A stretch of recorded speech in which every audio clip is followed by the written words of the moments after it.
annaga hadda meeshaan hadda aan joogno waa shidnad waaye waxaa noogu abuuran qayb qajaar waa qaybna yaanyo waaye greenhouse kale aan leenahay iyagana waxaa noogu yaalla yaanyo iyo sidoo kale barbarooni sidoo kale qaybo qajaar ay leeyihiin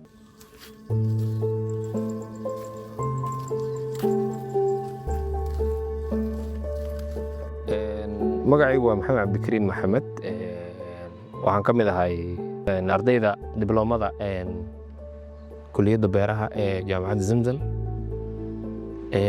runtii waxaan bilaabay muddo hadda laga joogo 1 sano ka hor ayaan bilaabay runtii markii aan kala marmarsiinayay ayaan ku dhiiriday inaan bilaabo beeraha si aan isugu wado waxbarashadii jaamacadda iyo beerihii aniga aan lahaa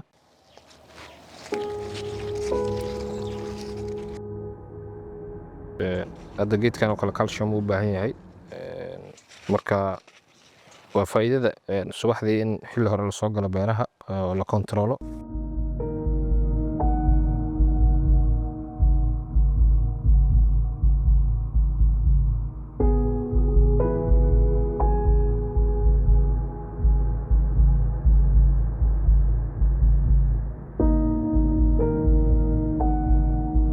hadda waxaan u soconnaa qayb kale oo isla annaga aan leenahay oo beera ah waxayna ku yaallaan xoogaa daynile meel wax yar ay deegaan ka dambaysa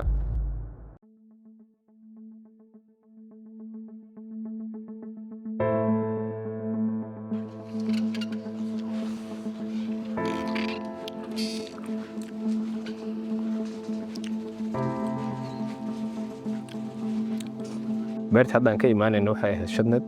alwaax iyo shabaq beertaas waqtigeeda hadda aan rajeynayno in harfestankeeda dhammaado bisha soo socotoo kale barkeeda bisha Juulaay kale barkeeda taas markuu harfestankeeda dhammaanayo midaan ayadana harfestankeeda bilow noqonayo kadib waxay usii gudbeynaa haddana labada kale inaan sii tallaalno beeraha si hal mar ma abuurnay si waxaan u abuurnaa marba qayb marka aan midaan ka dhammaano si aan midda kale u guranno si tii hore haddana ayadana loo sii tallaalo oo taas markay dhamaato haddana tii kale haddana la gurto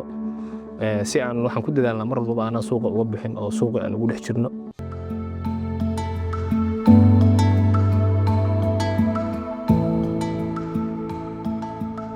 hadda waqtigan aniga aan idila hadlayana waxa waaye waxaan leeyahay qayb shidnida oo hadda aan dhex joogno qayb kale oo greenhouse ah oo dayniyada igu taallo iyo qayb kale oo galmudug ku taallo oo ayadana beero kale oo greenhouse ah oo tenda ah marka runtii qaafilkan soo dhex galay runtii dhaqaale ahaanna runtii waxaan isdhihi karaa waa kobcnay waxtar badan aan ka faa'iidnay wax kasta maanta oo fiilkan aan ku dhex jirna ah oo caqabadaha nagu yimaado runtii